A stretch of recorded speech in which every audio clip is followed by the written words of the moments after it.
क्या विदेश से लौटे प्रधानमंत्री नरेंद्र मोदी अब बड़ा एक्शन लेने वाले हैं? राम मंदिर चढ़ावा चोरी मामले में क्या चंपत राय पर एक्शन की तैयारी है? क्या चंपत राय, बंसल, अनिल मिश्रा और गोपाल राव से फिर पूछताछ होगी? राम मंदिर चढ़ावा चोरी मामले में भले चंपत राय का नाम एफआईआर में शामिल नहीं है, लेकिन ट्रस्ट के महासचिव रह चुके चंपत राय सबसे ज्यादा सवालों के घेरे में है। सूत्रों के मुताबिक पुलिस ने चंपत राय से 3 घंटे तक पूछताछ की और उनका बयान दर्ज किया। पुलिस ने चंपत राय से प्रशासनिक निर्णयों, चढ़ावा प्रबंधन, कर्मचारियों की जवाबदेही और शिकायतों के निस्तारण पर सवाल पूछे। पुलिस उनके बयान का मिलान बाकी गवाहों और उपलब्ध दस्तावेज से किया जाएगा, लेकिन पूछताछ में चंपत राय कई सवालों के जवाब नहीं दे पाए। ऐसे में जरूरत पड़ने पर उनसे फिर पूछताछ हो सकती है। सूत्रों के मुताबिक चंपत राय ने चढ़ावा चोरी में अपनी भूमिका नहीं होने की बात कही। हालांकि चंपत राय ने स्वीकार किया कि कोई हेराफेरी न हो, इसकी जिम्मेदारी उनकी थी। टिन्नू यादव के सवाल पर चंपत राय ने कहा कि वो काफी पहले से जुड़ा था, उसने जो किया गलत किया।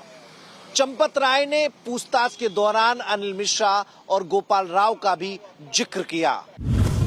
पुलिस ने अनिल मिश्रा और गोपाल राव से भी पूछताछ की है। इनके अलावा 70 से 80 लोगों को नोटिस जारी कर जांच में शामिल होने के लिए कहा है। पुलिस लगभग 140 लोगों से पूछताछ की तैयारी कर रही है। इसके अलावा आरोपियों के मोबाइल फोन को फॉरेंसिक साइंस लैब भेजा जाएगा, जहां डिलीट किए गए डेटा और चैट्स को रिकवर करने की कोशिश की जाएगी। इतना ही नहीं, पुलिस ने जांच का दायरा बढ़ा दिया है। पुलिस अब दान काउंटर पर रसीद लेकर लोगों के चढ़ाए दान की जांच कर रही है। पुलिस मिलान कर रही है कि लिखित में कितना चढ़ावा आया और बैंक में कितना जमा किया गया। ट्रस्ट की लिखित में दान की आमद और बैंक में जमा की राशि में कोई अंतर तो नहीं, इसे भी देखा जा रहा है। राम मंदिर चढ़ावा चोरी पर सवाल तो हैं ही, जांच भी हो रही है, लेकिन अब जमीन घोटाले के भी आरोप लग रहे हैं। आरोप लगाने वालों के निशाने पर चंपत राय ही हैं। अब किसने नए आरोप लगाए वो भी आपको आगे बताएंगे, लेकिन उससे पहले ये जान लीजिए कि राम मंदिर चढ़ावा चोरी पर ओवैसी कैसे हिंदू मुसलमान की राजनीति कर तंज कस रहे हैं। ओवैसी का फॉर्मूला है कि अगर ट्रस्ट में मुस्लिम को रखा होता तो आज उसे बलि का बकरा बना दिया जाता और केस क्लोज्ड हो जाता। अगर ट्रस्ट में गलती हो गई, उस ट्रस्ट में एक मुसलमान को तुम मेंबर बना लेते और बाद में जब ये घोटाला सामने आया तुम उस मुसलमान को ले जाकर एनकाउंटर कर देते, बुलडोजर से उसका घर तोड़ देते, केस क्लोज्ड। चंपक तो मजे में है, चंपक अभी पूरे चंपक मजे में है। आप बताइए क्या हो रहा है, क्या हो रहा है बताइए आप। इस बीच चंपत राय पर दान चोरी के साथ साथ जमीन के गबन का आरोप भी लग रहा है। आम आदमी पार्टी के राज्यसभा सांसद संजय सिंह पहले ही आरोप लगा चुके हैं। संजय सिंह एसआईटी को दस्तावेज भी सौंप चुके हैं। अब रामलला मंदिर के पास ही राम निवास रामकोट मंदिर के पंच प्रमुख हरिशंकर सफरीवाला पंचायती मंदिर और उसमें रखी मूर्तियां और सोने चांदी के आभूषण को लेकर गंभीर आरोप लगा रहे हैं। आप खुद सुनिए। इन्होंने क्या किया कि हमारे उस पुजारी और महंत को मिलाया और उससे कहा कि इसको हमारे हवाले कर दो, हम ये बनाएंगे वो बनाएंगे। और मेरे पास दस्तावेज है कि 5 करोड़ 80 लाख में एक उन्होंने कागज तैयार कराया, उसका नाम रखा बयाना नामा बिला कब्जा। और जो हमने महंत बनाया था, ये कागज है मेरे पास, जब महंत बनाया तो इसमें साफ साफ लिखा है कि उनको कोई अधिकार नहीं है बेचने का, खरीदने का, ये तो कमेटी कुछ कर सकती है। जब हमने निरीक्षण किया तो मंदिर में हमारी जो राम दरबार की मूर्तियां, उनके ऊपर बेशकीमती गहने, सिंहासन, हमारा एक पलंग, राम जी शैया रात को सोते हैं पलंग, वो पीतल का पलंग था, उस पर सोने की पत्र चढ़ी थी। इस प्रकार बर्तन सोने चांदी के जो हमेशा मंदिरों में होते हैं पुराने, वो सारे के सारे उठा। तो हमने कहा ये क्या हुआ, कहीं यहाँ चोरी चला जाता है, वो हमारे तीर्थ क्षेत्र में जमा है। तो हमने कहा हमें रसीद दीजिए। तो हाँ, रसीद तो हम दे ही सकते हैं।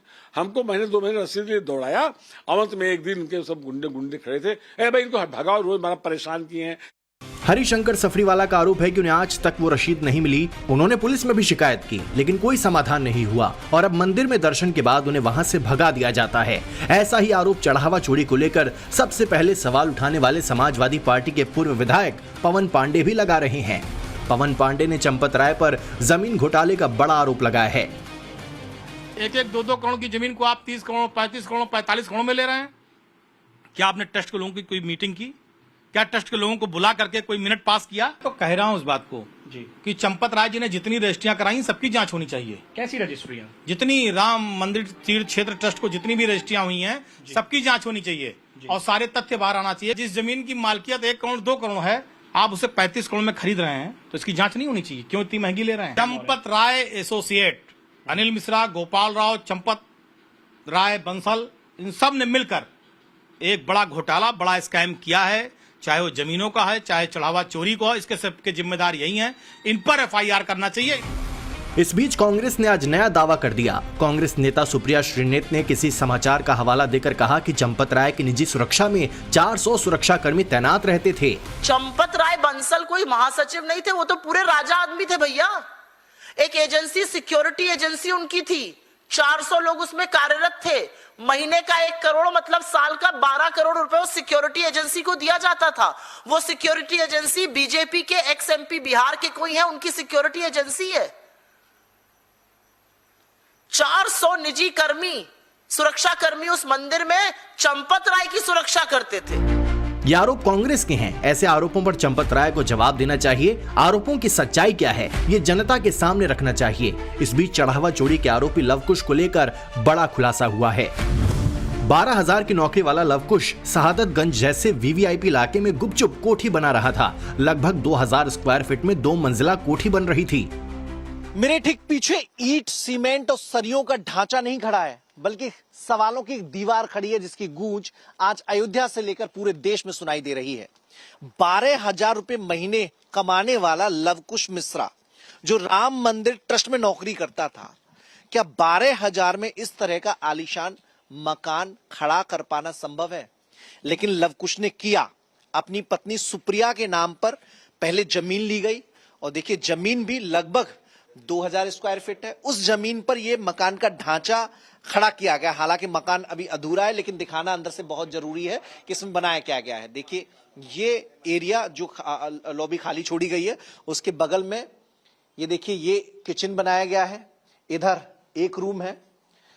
काम रुक गया है। जैसे ही जानकारी मिली, पैसे का अभाव हुआ होगा, काम रोक दिया गया। और देखिए ये दूसरा रूम है जिसे ड्राइंग रूम कहा जा सकता है। और इधर देखेंगे तो ये तीसरा रूम है। ये सामने ये तीसरा रूम है। वहीं चढ़ावा चोरी के आरोपी टिन्नू यादव अपने भतीजे मनीष यादव से मिलकर अयोध्या के तेंधा गांव में 3 बीघा जमीन का बयाना दिया था। 1.5 से पौने 2 करोड़ में ये जमीन तय हुई थी। पहले इसका एग्रीमेंट होना था, बाद में 1.5 साल में इसकी रजिस्ट्री कराई जानी थी। इसी गांव में एक जमीन के लिए अपना बयाना भी दिया था मनीष यादव, जो कि टिन्नू यादव का भतीजा है, जो टिन्नू यादव के साथ ही जेल में है। उस पर भी आरोप है हुंडी काउंटिंग में गड़बड़ी करने का। इन दोनों ने मिलकर यहां पर फार्म हाउस बनाने का प्लान बनाया था। अपना एक खाका तैयार किया था, एक रणनीति बनाई थी। अयोध्या से दूर रहेगा तो लोगों की नजर में नहीं आ पाएंगे। उसी कड़ी में इस तेंदा गांव में जमीन के लिए बयाना दिया गया था। करीब 3 बीघा जमीन पहले दौर में खरीद रहे थे, जिसकी कीमत 1.5 से पौने 2 करोड़ बताई गई है। पौने 2 करोड़ में यह डील तय हुई थी। हालांकि एग्रीमेंट होने के बाद रजिस्ट्री होनी थी, जो अभी तक नहीं हो पाई और उससे पहले ही पूरा विवाद सामने आ गया। एक तरफ चढ़ावा चोरों के कारनामे एक एक करके बाहर आ रही हैं, दूसरी तरफ पूरे मामले में सियासत हो रही है। आज अयोध्या पहुंचे यूपी कांग्रेस अध्यक्ष अजय राय और उनके डेलीगेशन के साथियों को प्रशासन ने हाउस अरेस्ट कर लिया। विरोध में कांग्रेस नेताओं ने प्रदर्शन किया। अपने नेताओं की नजरबंदी से आक्रामक हुई कांग्रेस ने इसे चंदा चोरी को छिपाने की साजिश बता दिया। बीजेपी विरोधी तमाम पार्टियों ने सवाल उठाए। बीजेपी और प्रधानमंत्री तक को कटघरे में खड़ा कर दिया। तो वहीं रामपुर दौरे पर सीएम योगी आदित्यनाथ ने कांग्रेस और समाजवादी पार्टी पर पलटवार किया। कांग्रेस जो 2017 के पहले राम के अस्तित्व को ही नकार चुकी थी, श्री कृष्ण के अस्तित्व को ही नकार चुकी थी, आज वो भी कहती है कि राम तो सबके हैं। अब ये लोग सब मचल रहे हैं अयोध्या जाने के लिए, लेकिन प्रभु राम तो जग नियंता हैं, इस ब्रह्मांड के स्वामी हैं। वे भी जानते हैं सही कौन है और बुरा कौन है। आज राम की भक्ति की वकालत कौन कर रहा है? आज भगवान राम की भक्ति की दुहाई कौन दे रहा है? 2017 के पहले जो जय श्री राम बोलने पर लाठी मारते थे, 2017 के पहले जब उत्तर प्रदेश में राम भक्त कहता था कि राम लला हम आएंगे, मंदिर वहीं बनाएंगे, उन राम भक्तों पर जो समय गोली चलाते थे, आज वे आस्था की वकालत करते हुए दिखाई देते हैं। फिलहाल राम मंदिर ट्रस्ट सवालों के घेरे में तो है ही। हर राम भक्त चढ़ावा चोरी का पूरा सच जानना चाहता है। करोड़ों राम भक्तों की चाहत है कि राम के दरबार में चोरी करने वाला बड़ा हो या छोटा, उस पर एक्शन होना ही चाहिए। लेकिन इस चढ़ावा चोरी का मुद्दा यूपी चुनाव से पहले सियासी बनता जा रहा है। Bureau report, times now Bharat.